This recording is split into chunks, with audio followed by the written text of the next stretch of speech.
Super star Rajinikanth இப்போ கூலி படத்தில் பிஸியாக நடித்து முடிச்சிருக்காரு. இந்த படத்தை தொடர்ந்து இப்போ ஜெயிலர் 2 படத்தில் நடிக்க போகிறதா அறிவிப்பு வெளியாயிருக்கு. அதாவது லோகேஷ் கனகராஜோட இயக்கத்தில் ரஜினி நடித்து முடிக்கும் திரைப்படம் தான் கூலி.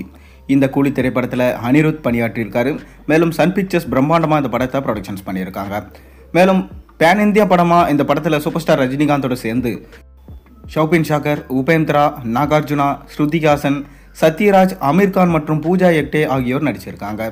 இதைத் தொடர்ந்து இந்த படத்தோடைய போஸ்ட் ப்ரொடக்ஷன்ஸ் வேலைகள்லாம் ஸ்டார்ட் பண்ணிட்டாங்க. அண்மையில் தான் இந்த படத்தோட ஷூட்டிங் நிறைவடைஞ்சது. அதைத் தொடர்ந்து இந்த படம் ஆகஸ்ட் 15ஆம் தேதி ரிலீஸ் ஆகும் என அஃபீஷியலாக அனௌன்ஸ்மெண்ட் வரப்போகுது. அந்த அனௌன்ஸ்மெண்ட்டுக்காக தான் பார்த்தீங்கன்னா ரசிகர்களுமே வெயிட்டிங்கில் இருக்காங்க. ஒரு பக்கம் இல்லை இந்த படம் தீபாவளிக்கு தான் ரிலீஸ் ஆகும் என சொல்லப்பட்டு வந்தாலும் ஆகஸ்ட் 14 இல்லை 15 இந்த தேதிகளில் ரிலீஸ் ஆனால் தான் பக்காவாக இருக்கும். ஏன்னா சுதந்திர தினத்தை முன்னிட்டு இந்த படம் ரிலீஸ் ஆகிறதுனால படத்துக்கு ரொம்ப ஐப்பும் இருக்கும், லீவ் டேஸும் நிறைய கிடைக்கும். அதனால் இந்த படம் சோலோவாக ரிலீஸ் ஆகும் என சொல்லப்பட்டு வருது. அதைத் தொடர்ந்து இப்போ ஜெயிலர் 2 படத்தில் ரஜினிகாந்த் கமிட் ஆயிருக்காரு. இந்த படத்தை முடித்த கையோட நம்ம சூப்பர் ஸ்டார் ரஜினிகாந்த் அடுத்தடுத்து இளம் இயக்குநர்களோடு தான் பணியாற்ற போகிறாராம். அப்படி தான் பார்த்தீங்கன்னா மாரி செல்வராஜ், அது மட்டும் இல்லாமல் பார்த்தீங்கன்னா மணிரத்னம் கூடலாம் கூட்டணி வைக்க போகிறேன்னு சொல்லியிருக்காரு. ஆனால் இன்றைக்கி வரைக்கும் பார்த்தீங்கன்னா அஃபீஷியலாக அனௌன்ஸ்மெண்ட் வரல. ஆனால் தலைவர் 175 படம் இந்த படத்தை வந்து சங்கர் தான் எடுக்க போகிறதா ஒரு சின்ன டாக் போயிட்டுருக்கு.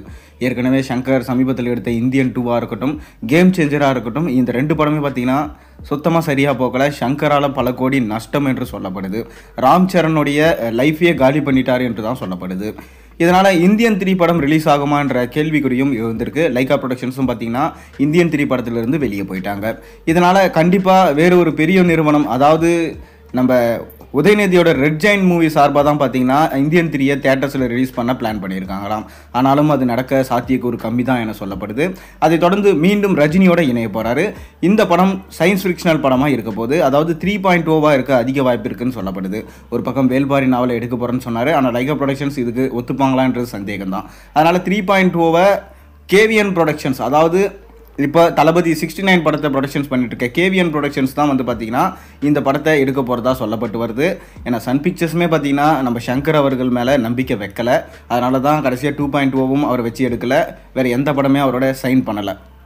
என்னதான் பிரம்மாண்ட இயக்குனராக இருந்தாலும் சமீபத்தில் அவர் எடுக்கப்படும் கதைகள் எல்லாமே அவுடேட்டடாக இருக்காது.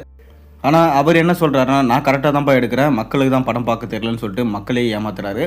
சங்கர் அவரை மாற்றிக்கினா மட்டும்தான் இண்டஸ்ட்ரியில் நிலைச்சிருக்க முடியும். அதை தொடர்ந்து ரஜினியுமே பார்த்தீங்கன்னா கொஞ்சம் யோசித்து தான் சங்கரோட கூட்டணி வைப்பார். பொறுத்திருந்து பார்ப்போம். நீங்கள் ரஜினி சங்கர் மீண்டும் இணைஞ்சு படம் பண்ணால் நல்லா இருக்குமா நல்லா இருக்காதா? உங்கள் கருத்துக்களை மறக்காமல் கீழே கமெண்ட்டில் சொல்லுங்கள். மேலும் சேனலுக்கு சப்ஸ்கிரைப் பண்ண, லைக் பண்ணுங்கள், பெல் ஐக்கனை ப்ரெஸ் பண்ணுங்கள்.